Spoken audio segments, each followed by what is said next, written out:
Ça y est, nous y sommes. Décembre est bien entamé et la fin d'année est désormais imminente. Un temps pour moi, comme pour beaucoup, de faire le point sur ce qui s'est passé cette année.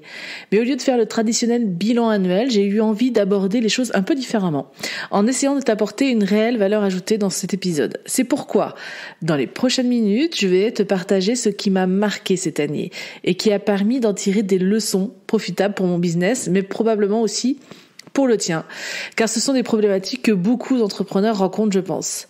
Ce type d'épisode te plaît, alors écoute la suite et n'hésite pas à me donner tes impressions à la suite de ça. Bonjour et bienvenue sur Feel It, Brand It, le podcast qui te guide pour gérer au mieux ton image de marque afin que celle-ci devienne la meilleure alliée de ton business. Je m'appelle Delphine et je suis designer de marque. Avec mes 15 années d'expérience, je me suis construite au fil des années pour enfin me lancer à 100% dans l'entrepreneuriat en 2019. Depuis, je m'épanouis à accompagner les entrepreneurs qui utilisent le web pour se démarquer et se faire connaître, à imaginer et créer une image forte et 100% alignée à leurs valeurs, leur histoire et leur ambition. Chaque semaine, tu découvriras un nouvel épisode qui te guidera dans la gestion de ton branding, un condensé d'astuces et de conseils mêlant design, stratégie et émotion pour que tu puisses les mettre en application et ainsi déployer ton identité à 360. Si tu souhaites t'épanouir dans ton activité en diffusant une image de marque juste qui va travailler pour toi et attirer les bonnes personnes, alors abonne-toi pour ne louper aucun épisode. Et si ce podcast te plaît, je t'invite à en parler autour de toi et à laisser 5 étoiles sur ta plateforme d'écoute préférée. Bonne écoute! Leçon numéro 1, travailler son mindset pour aller plus loin. Je vais inaugurer cet épisode avec l'un des éléments les plus marquants de mon année, le travail sur mon mental. À la base, en janvier de l'année dernière, tu sais, le moment où tu prends toutes les bonnes résolutions, intentions, envies, appelle ça comme tu veux, de l'année, je ne souhaitais absolument pas travailler mon mental. Ça ne faisait pas partie de la liste. Je me pensais même assez forte, car j'avais acquis, comme chaque année, de l'expérience et que malgré les quelques moments de faiblesse, je pouvais sans mal dire que ça allait, je gérais. Mais les mois avançant, une baisse de demande de vie suivie d'une baisse d'activité, donc, ont fait ressortir beaucoup de peurs sous-jacentes. 1 mois, puis 2 se sont écoulés ainsi et clairement, j'étais pas du tout à l'aise. Je marchais sur des œufs et je sentais surtout que j'étais sur le point de basculer dans un mauvais mood qui, je le savais aussi, pouvait m'entraîner vers bien pire. J'ai toujours dit que le positif attire le positif et j'y crois même très fort. Du coup, je luttais pour ne pas sombrer, pour ne pas me laisser happer par ces pensées négatives. J'en parlais autour de moi, mais je voyais bien que les mêmes peurs revenaient sans cesse.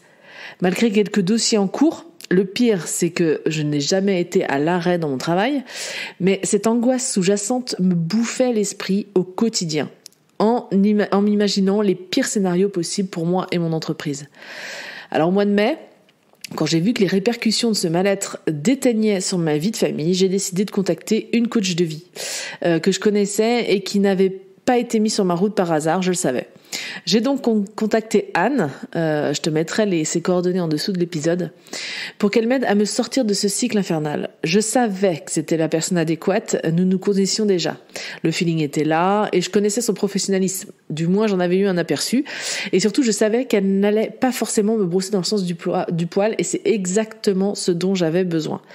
Nous avons donc entamé des sessions de coaching tous les mois, pendant lesquelles elle m'a appris à transformer ma façon de penser, à travailler mes peurs, à aborder les choses sous un autre angle, à prendre de la distance sur certains sujets. Bref, un réel game changer qui a porté ses fruits sur tellement de niveaux. Côté pro, tout s'est débloqué à partir de là. Demande de vie, nouveaux contrats, beaux projets, belles opportunités, etc., etc. Et côté perso, j'ai pu également appliquer ces conseils pour apaiser bien des tensions.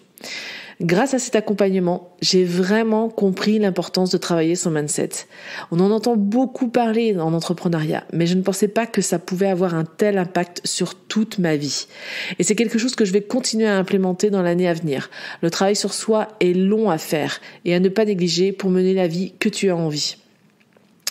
Deuxième leçon, toujours respecter ses valeurs et ses envies. Une autre leçon que j'ai pu tirer cette année, c'est qu'en respectant mes valeurs, mes envies ou même ce que je suis simplement, ça finit toujours par payer. J'ai vécu une expérience professionnelle très valorisante et réconfortante. En effet, j'ai eu le plaisir de retrouver une ancienne cliente partie à la concurrence pour des raisons que je comprenais et que je respectais. Malgré ce choix, elle est revenue vers moi il y a quelques mois car elle n'avait pas trouvé chez l'autre ce qui lui correspondait à 200% dans mon approche et ma personnalité. Quand j'entends ce genre de retour, c'est comme si tout s'alignait. C'est comme si en respectant sa décision et en acceptant avec sincérité, je lui avais donné l'occasion de voir ce qui l'avait vraiment séduit dans notre première collaboration. C'est la meilleure excuse, entre guillemets, qu'on a pu me donner depuis que je suis indépendante.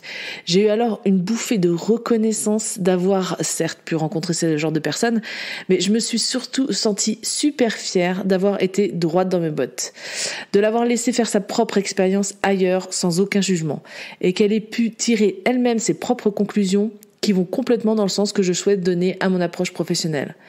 Donc si un jour un client te dit au revoir, accepte son choix et reste à son écoute. Montre-lui que tu resteras à ses côtés si jamais un jour il a de nouveau besoin de toi. Une bonne expérience reste toujours dans l'esprit du consommateur et ou du client. Si tu es resté fidèle à toi-même et que tout le monde semble être satisfait, alors ce client reviendra.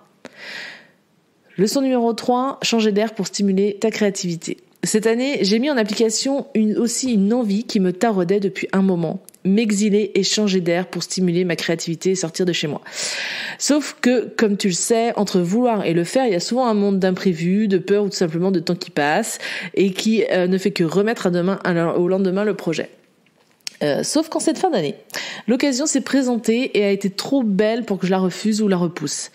Donc quand, avec mon amie Johanna, nous nous projetions de revoir ensemble notre offre commune Rise, nous avons par la même occasion lié l'utile à l'agréable en se donnant rendez-vous sur Bordeaux.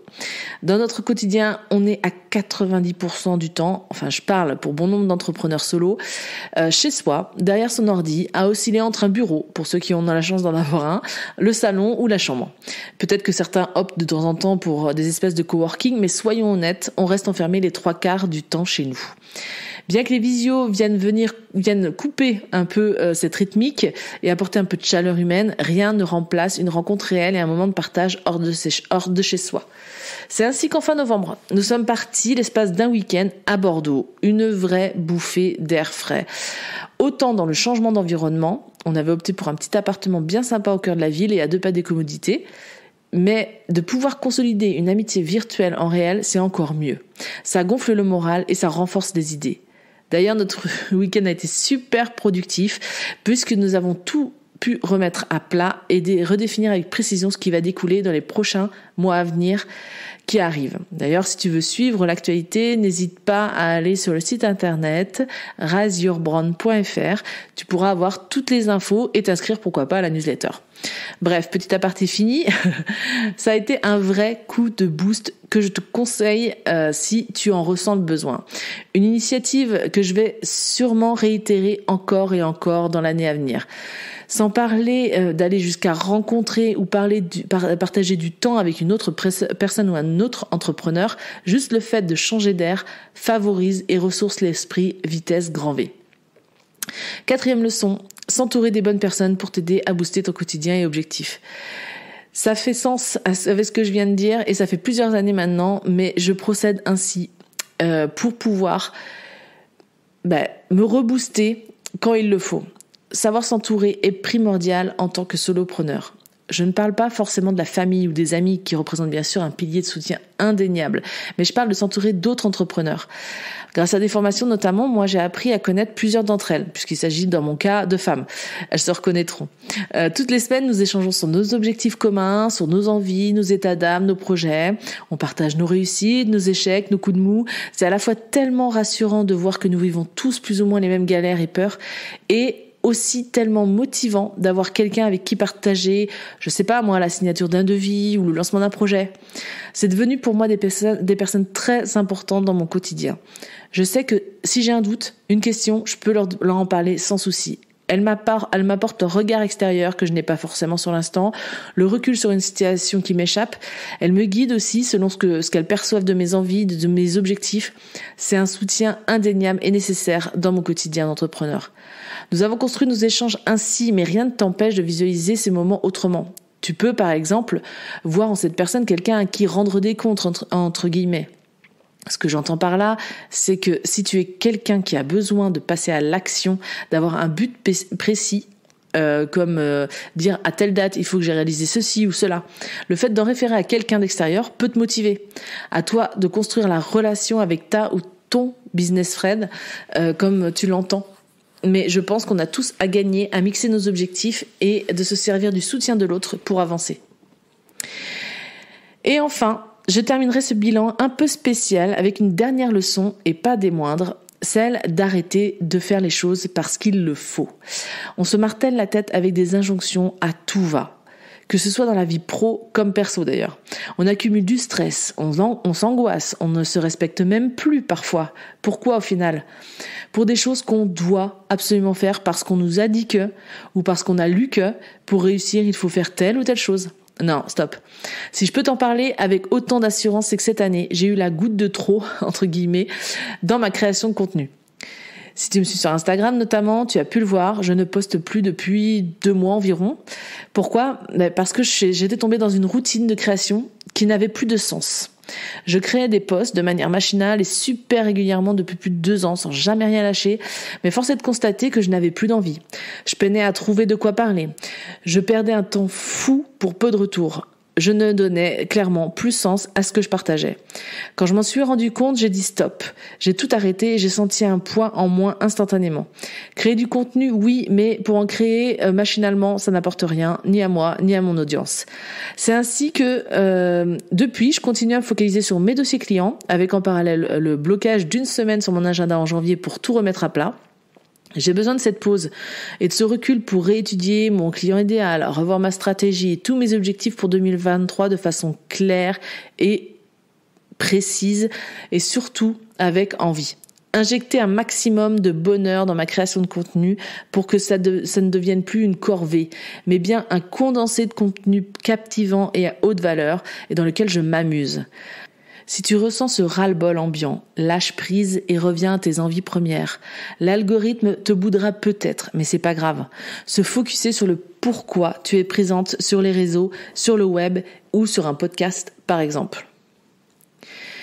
J'espère que ces 5 leçons tirées de mon expérience pro 2022 t'auront apporté quelques réponses.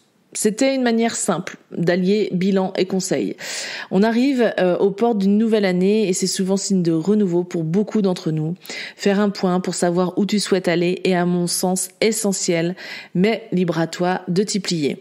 Du côté de Feel & Com, pas mal de choses vont changer, comme ici sur ce podcast. Je reviendrai t'en parler avec plus de précision dans les premiers épisodes 2023.